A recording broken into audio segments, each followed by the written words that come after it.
Es una de las obras de ingeniería más importantes de la historia.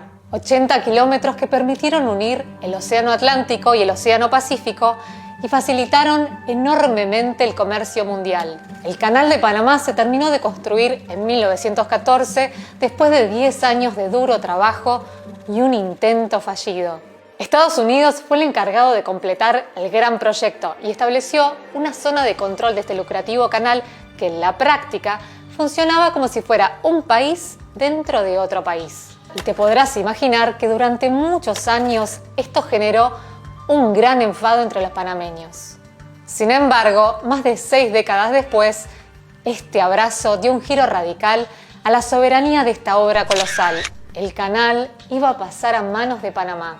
La pregunta es, ¿por qué Estados Unidos tomó el control del canal y cómo logró Panamá que se lo devolvieran? De eso hablamos en este video.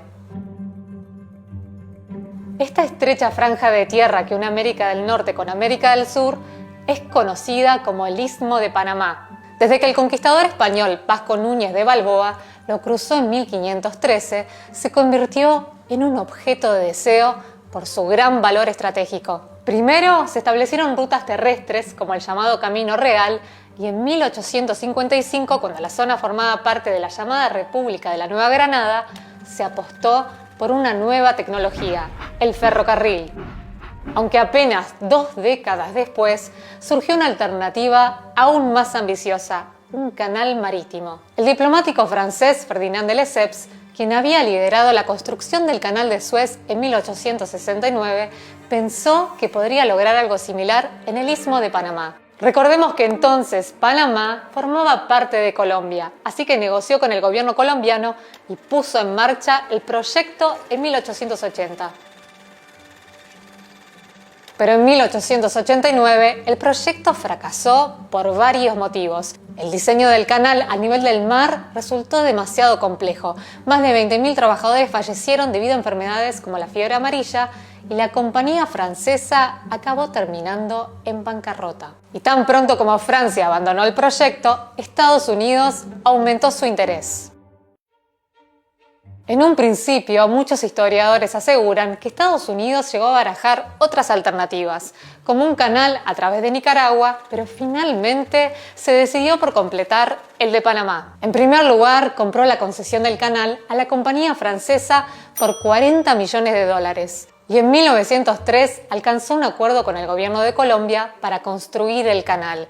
Sin embargo, unos meses después, el Congreso colombiano lo rechazó y el pacto se rompió. Por aquel entonces, Colombia acababa de salir de una guerra civil con miles de muertos y el movimiento independentista en Panamá era cada vez más fuerte. Y esto fue aprovechado por Estados Unidos, que pensó que sería más sencillo lograr un acuerdo con un Panamá independiente. Y así fue. Panamá declaró su independencia el 3 de noviembre de 1903 y Estados Unidos dijo que intervendría si Colombia respondía militarmente.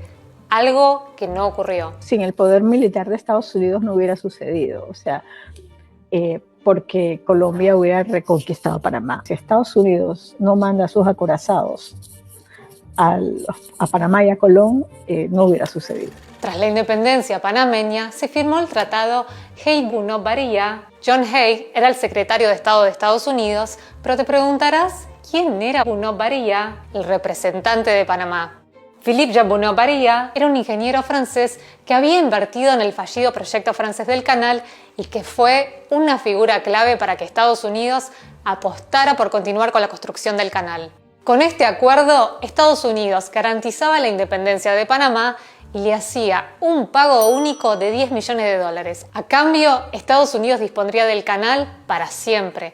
Abro comillas, el acuerdo decía como si fuera soberano. Quédense con estas últimas palabras, porque son las que muchos consideraron después un atentado contra la soberanía de Panamá.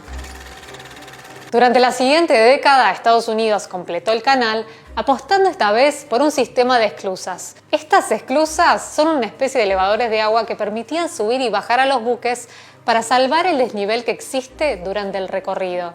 Y el 15 de agosto de 1914, el barco SS Ancón fue el encargado de inaugurar oficialmente el Canal de Panamá, que se convertiría en una de las vías comerciales más importantes del mundo.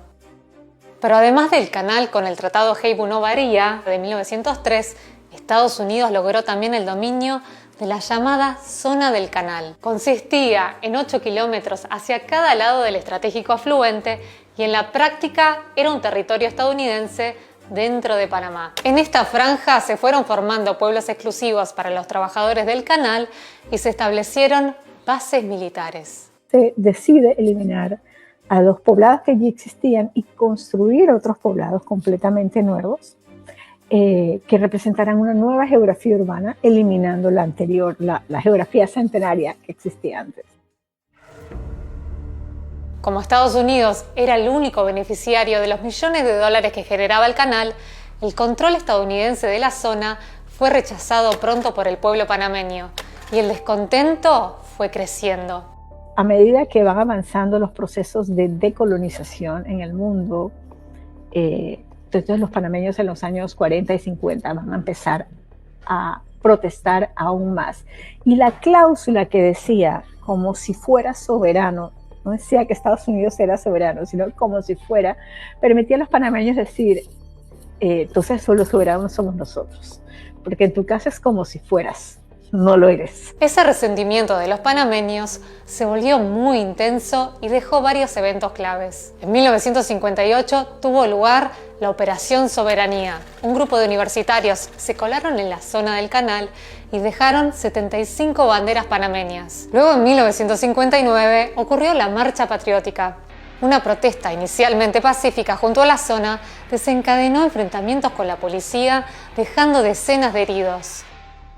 Y el 9 de enero de 1964 sucedió el llamado Día de los Mártires. Panamá y Estados Unidos habían acordado que desde ese año las banderas de ambos países ondearían juntas en los lugares civiles de la zona del canal. Como no se cumplió, decenas de estudiantes se dirigieron a la zona con una bandera para que fuera izada, pero los policías se lo impidieron, lo que desencadenó un enfrentamiento que se saldó con 20 manifestantes muertos y centenares de heridos.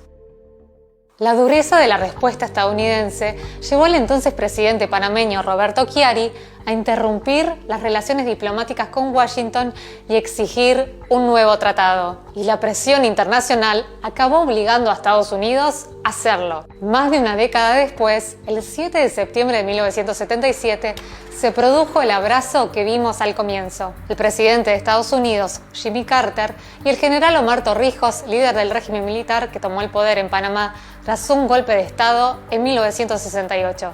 Acababan de firmar los tratados Torrijos-Carter, que entraron en vigor 2 años después. Y con este acuerdo, la llamada zona del canal quedó abolida, aunque no fue hasta 1999 cuando el canal cambió a manos panameñas. El 14 de diciembre de aquel año se realizó una ceremonia de entrega a la que asistieron líderes de todo el mundo como el propio Jimmy Carter o la presidenta panameña Mireya Moscoso. Y el 31 de diciembre de 1999, a las 12 del mediodía, el canal dejó de estar bajo control estadounidense. Así, esta gran obra de ingeniería, que hoy en día conecta 140 rutas marítimas, 1.700 puertos y 160 países, arrancó el nuevo milenio ya en manos de Panamá.